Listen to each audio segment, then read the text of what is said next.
کم viewers, کیسے ہیں آپ؟ امید ہے کہ آپ سب خیر و خیریت سے ہوں گے۔ خالق کائنات آپ کو خیر و خیریت سے رکھے، اپنی حفظ و امان میں رکھے، آپ کے گھروں پر، آپ کے مال جان میں، آپ کے بچوں پر اپنی رحمتیں اور برکتیں نازل کرے، آمین ثم آمین۔ تو میں بوائل کر رہی ہوں دودھ، یہ دودھ میں نے چولہے پہ چڑھا دیا ہے۔ تو دودھ جو ہے اس کو بوائل کرنا بھی ایک فن ہے۔ تو کافی لوگ جو ہیں دودھ کو ایسے ہی چولہے پہ رکھ دیتے ہیں بوائل کرنے کے لیے، لیکن نہ تو اس کی جو ہے کچے پن کی سمیل جاتی ہے، اور نہ ہی وہ اچھے طریقے سے دودھ بوائل ہوتا ہے، اور پینے کو بھی اس کا دل نہیں کرتا، کیونکہ سمیل جو ہوتی ہے وہ منہ لگانے نہیں دیتی۔ کیونکہ آج کل دودھ جو ہیں بھینسوں کے، تو ان میں قدرتی طور پہ سمیل پیدا ہو جاتی ہے، کہ موسم ہی ایسا ہے جو جانور چارہ وغیرہ کھاتے ہیں، تو اس کی وجہ سے آج کل دودھ جو ہے وہ تھوڑی ہلکی اسمیل آتی ہے اس کے اندر سے۔ تو دودھ بوائل کرنے کا اصل طریقہ یہ ہے کہ میں نے سب سے پہلے برتن کو اچھے طریقے سے دھویا ہے۔ دھونے کے بعد اس کو میں نے ہلکا سا آئل لگا لیا اس کے پینڈے میں، برتن کے پینڈے میں۔ اور اس کے بعد اس میں نے دودھ ڈالا ہے، اور جتنا دودھ ہے 1 kg دودھ ہے تو میں نے ½ kg اس کے اندر پانی ڈالا ہے۔ ½ kg پانی اس لیے ڈالا ہے کہ میں اس کو مزید بوائل کرتی ہوں، زیادہ بوائل کرتی ہوں، کافی دیر تک اس کو چولہے پہ رکھتی ہوں۔ تو ایسے ہی میں نے پھر ½ kg اس کے اندر پانی جو ہے وہ ایڈ کیا ہے، اور اس کو میں نے فل آنچ پہ بوائل کیا ہے۔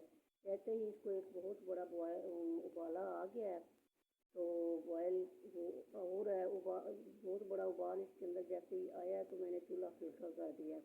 یہ آپ کو نظر آ رہا ہوگا کہ یہ پتیلے کے کناروں تک دودھ جو ہے وہ آیا ہوا ہے۔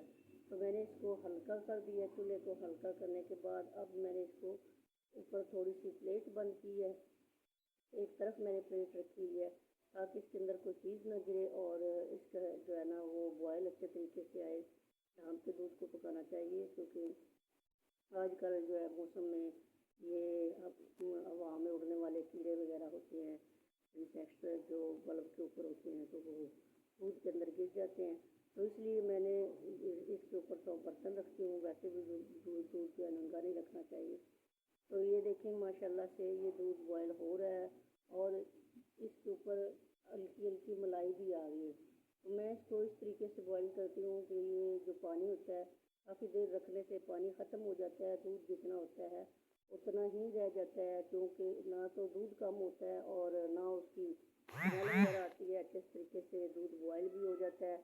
امید ہے میری ریسپی آپ کو پسند آئی ہوگی، میرا طریقہ، تو آپ بھی اسی طریقے سے دودھ بوائل کیا کریں، اور پھر اس کو ٹھنڈا کر کے آپ فریج میں رکھا کریں۔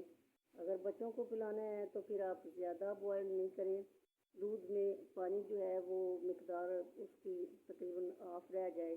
آپ ½ kg آپ نے ڈالا ہے تو 1 پاؤ جو ہے وہ خشک ہو جائے، کیونکہ بچوں کے لیے جو دودھ، چھوٹے بچوں کے لیے جو بوائل کیا جاتا ہے وہ اس کے اندر سونف بھی ڈالی جاتی ہے، اور اس کو اس طریقے سے بوائل کیا جاتا ہے کہ تھوڑا پتلا رہ جائے۔ دودھ جب چھوٹے بچے دودھ پیتے ہیں تو ان کو جو ہے وہ قبض ہو جاتی ہے تھک دودھ سے، تو اس لیے تھوڑا پتلا رکھنا ہوتا ہے۔ تو یہ میں نے دودھ بوائل کر دیا ہے ماشاءاللہ سے، اس کے اوپر ملائی بھی آ گئی ہے، اور یہ اچھے طریقے سے بوائل بھی ہو گیا ہے۔ میری ریسپی آپ کو پسند آئے، میرا طریقہ آپ کو پسند آئے تو مجھے لائک کرنا، شیئر کرنا، کمنٹ کرنا، سبسکرائب کرنا، بیل آئکن کو دبانا مت بھولیے گا۔ یہ آپ کی طرف سے پیار ہے، اور میری دعا ہے کہ اللہ تعالیٰ ہر انسان کے دل میں یہ پیار برقرار رکھے۔ اور میرے جتنے بھی چھوٹے بڑے بہن بھائی یوٹیوبرس ہیں، سب سے میری گزارش ہے کہ میرے چینل کو لائک کریں، شیئر کریں، کمنٹ کریں، سبسکرائب کریں، اور بیل آئکن کو دبانا مت بھولیے گا۔ ویڈیوز کو اچھے طریقے سے واچ کیا کریں، یہ آپ کی طرف سے ایک سپورٹ ہے ہر ایک کے لیے، جتنے جو بھی ویڈیوز بناتے ہیں مجھے سب کو سپورٹ ملتی ہے دیکھنے والوں کی طرف سے، ویورز کی طرف سے۔ تو امید ہے کہ آپ ہمیں یہ سپورٹ کریں گے۔ اللہ حافظ۔